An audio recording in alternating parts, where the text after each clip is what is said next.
All right, welcome back. Now, of course, it's time now to take a look at the front pages of the national dailies, but we just have only two papers today to take a look at, the Daily Trust and the New Telegraph. And, of course, we have the managing editor, Gloom Television, Ayodele Adio. Ayo, very pleased to see you today. Good morning, Ayo. Nice to see you. Yeah. All right, the Daily Trust leads up with the story, APC, Abia adopts direct primaries as Kebi Ebonyi opt for consensus, while the other riders saying Kano, Kogi, Ondo, Sokoto, others, all these ones want indirect primaries. Yeah, of course. We're excited when,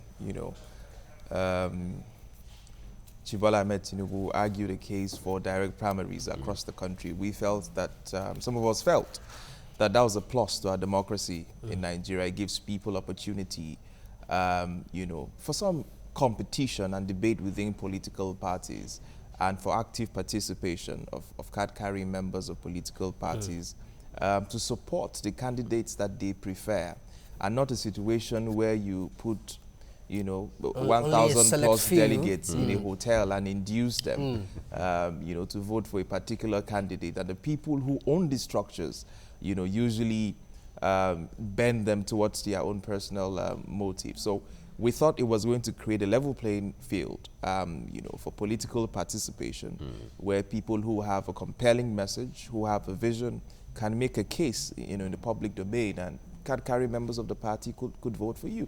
But what you're seeing now is a couple of states wherein they're absolutely not sure, what their popularity is like, taking the risk, of campaigning directly to the people. And of course, we want to protect their own self-interest to come back to office in 2019. And so they're kicking hard against the direct primaries, and would rather go with the old way of doing things and to secure their It's even interesting that some states like Kebbi and Ebonyi are opting for consensus. That's even a different ballgame. Different ballgame. Let's just agree inside. Exactly. We don't need to do no election. Let's just agree within ourselves. Let there be peace. All right. But I think sometimes it can be a little more difficult having the issue of consensus, because a lot of people would certainly not agree. Yes.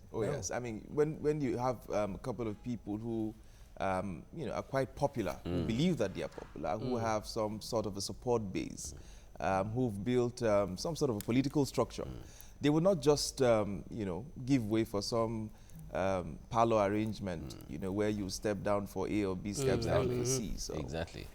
I mean, the case in Delta is a case in point. Of course, you know that the former governor wants to go into the Senate, and of course there are arrangements for A to step down for B, who refused to do that.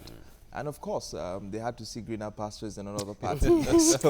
and you know what, deal with the direct and indirect primary arrangement within the APC, some political enthusiasts have said, look, this may further create disintegration within the party. Is there a sense in which you agree? Yes. I mean, first of all, if you elements within the party felt it was a witch hunt against certain governors who were not loyal to certain camps, and so they wanted to expose them to a direct primary so that they don't get a return, back to the government house. So a few governors felt some other people were threatening their own positions, and that's why after the National Working Committee had a meeting and agreed for a direct primaries, a day or two later, a few other press releases came out that no, some states are going to decide, which they are going to go with, whether it's primaries or indirect, whether it's direct or indirect, or even consensus. or even consensus. So it has it could cause a bit of friction. You saw it was resisted in Ekiti. But of course, it went through in Osun State. Yeah. So in a few states, you're going to have friction and here and there.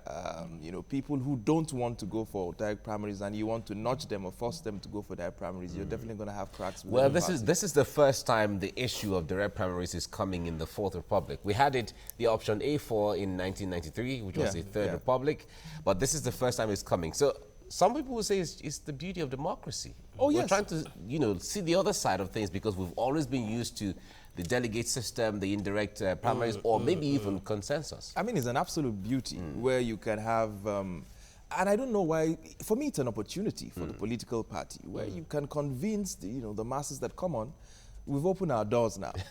You can make a decision. Anybody can come and of decide who you wants to run. And so that way you can attract more people into the political party.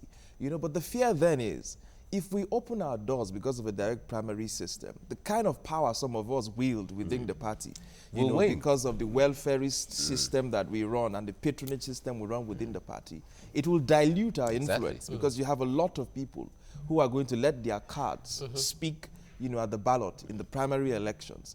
And then there won't be the idea of Chief Lagbaja said this, or that person said this is where we are going. So I think some elements in the political parties are skeptical about the move. They still want to hold all the cards. They don't want a situation where people who speak English and wear tie will decide where the pendulum will swing. Exactly. Okay. All right, another story here. 2019, group buys 45 million naira forms for Buhari. There was a report 2 or 3 days earlier credited to the president. He said that I can't afford. He had no money to. I don't have the monies to afford the nomination forms. What I find rather amusing, after the president decried that he didn't have the funds, to buy, his nomination form. I found it rather amusing because if you move your forms from about 10 million or so up onto 55 million, and because of a bit of public pressure and scrutiny, you came down to 45 million. And the president who leads your party says he cannot afford that fund. Remember, this is a progressive party led by a man with the background in the labor union. And to peg it at that price, I found it quite shocking. And you must know, because I read in the papers yesterday, a young candidate within the party, Adamu Garba, who's been crisscrossing the country, looking for monies to raise the 45 million. Are you shutting out the young people who have a clear-cut message within the party? Technically. Because, I watched the young man on TV and I felt heartbroken completely. How is he going to raise 45 million to run just a primary election? And that's not. And here's the funny part. They take the whatever closes next week Monday. They take the window opened on Wednesday. So you have 5 days, actually to raise 45 million. And after you raise that 45 million in 5 days, you have just another 10 days to go around the country to campaign and to canvass for votes. So you see that the odds are completely stacked up against young candidates in the party who have a clear-cut message. Unfortunately, they've signed the Not Too Young to Run bill, but their actions have proved otherwise. You would have expected, that the monies at the police would not be more than 10 million naira. And in any case, even if it was still pegged at the 10 million, you should have given young candidates within the party an opportunity to, pay half the price if you want to participate. Exactly. Because for me, if you're confident, if you're confident, in your candidate, you shouldn't be worried, about the amount of people who spring up to run the primary. The president said in China that, look, I'm not afraid of direct primaries. So right? They should have been, there should have been some kind of arrangement for the young ones who want to run, and then even for females who want to run as well. Just give, because these are different segments that make the whole. And I can be honest with you, Mike, even if it was left at the 10 million, I am absolutely sure that Adamu Garba would have paid the 10 million. Absolutely sure. But you moved it from 10 million naira to 45 million naira. For goodness sake, in the country. That is not campaign as if there is a deliberate attempt to shut out the younger generation. That's what I was saying. It's a technical. It's just a technical knockout. Because it will interest you. I even saw a chieftain of the party speaking to defend it on TV, to say that we want to separate people who, we don't want people who can just pick small money somewhere to come around. We want to separate. He didn't even understand what he was saying on national TV. That what you're saying is a class separation. You're telling the whole world that your party is elite-driven. And anybody who is young and who has earned an honest living, who wants to participate and contribute to his country, should just stay at the window and look in the room, Because and that's quite 45 sad. million is a lot. Yeah, It's a lot. absolutely. It's a lot of money. And it's just the beginning, sir, because I'm just telling you now that it takes 5 days to raise that money. After you pay that money, you have just 10 days to go around the to go country around 36 and states. meet And those meet who would delegates, be or voting for the for direct you. primaries to And that is campaign. not a guarantee that you're going to win. Thank you very much. Aha, because and then it is not refundable. And it's not refundable. No, it's So you non-refundable. see what the problem Well, is. well. It's complicated. Well, here is another story. No hiding place for defecting politicians. That's coming from the EFCC chief, Ibrahim Magu. Oh, yes. You know, there's been this insinuation in the public domain that, you know, certain individuals in that former ruling party are defecting to seek some sort of immunity in the ruling party. And it does look sometimes, you know, that they are insulated, you know, when they switch camps at the end of the day. So I think Ibrahim Magu is just trying to protect the integrity of the EFCC by saying that it doesn't matter where you switch to, even though you switch to the Liberation Party or the Redemption Party, if you still have a case, you will answer, you know, in court. So I think that's a step in the right direction. The fact that you move into any party should not protect you from the wrongs that you have done. But I hope that this statement will be backed up by work. So it's not just rhetoric. So that's the thing. All right, finally, another story here. PDP extends deadline for sale submission of forms. You know, the PDP arena, you know, does appear like, you know, it's going to be a battleground for real heavyweights in Nigerian and the Nigerian political arena. Atiku Abubakar, you know, and the rest of them. Saraki, and now the former Senate president is also, David Mark, you know, in the race at the moment. Yeah, it's a healthy. I always like a healthy competition. I like the fact that you have 9, 10, you know, top heavyweights, you know, jostling for the position or for the flag bearers ticket. And I like to see that. I like to see healthy competition. I hope that they will debate. That's if the process of selection would be fair, credible. I mean, I don't know how you're going to swing, how you're going to create an unfair system when you have such heavyweights who are trying to run. I think it will be a sink or swim moment for the PDP and the kind of primary election that they conduct. It could break or mar them. They have to create a primary system that is transparent, that is fair, that the whole world can see, you know, that if A loses, he had actually lost in a free and fair process. Okay. I think that's for Daily Trust. Let's move to the New Telegraph now. Time is against us. We have to be. All right, PDP, we're expecting 6 APC governors, 27 lawmakers. And APC says you'll wait till eternity. And Ikpeazu, TAOG, more APC switch. Ararume Izunaso, Pali Abga chairman in Abuja. So we're still expecting more defections then? Oh yes, I mean yesterday we reviewed the papers and you know it was said that 5 PDP governors were, you know, behind the scene working, you know, with a deal, you know, for President Buhari, and then today you are seeing that 6 APC governors are planning to switch camps. So you probably want to do an arithmetic. 5 here, 6 there, you know, where it actually lands, you know. So let's keep enjoying the ride. We'll keep watching. All right, Nigeria, 6 refinery licenses expired in August. And that means that a projection of about 91,000 barrels per day that's supposed to add to this to the pool we have is going to be unrealizable, and it brings the number of stagnant permits to about 36. So there are about 36 licenses, refineries, you know, just been there. I mean, the problem, you know, with us is that we say one thing and do another.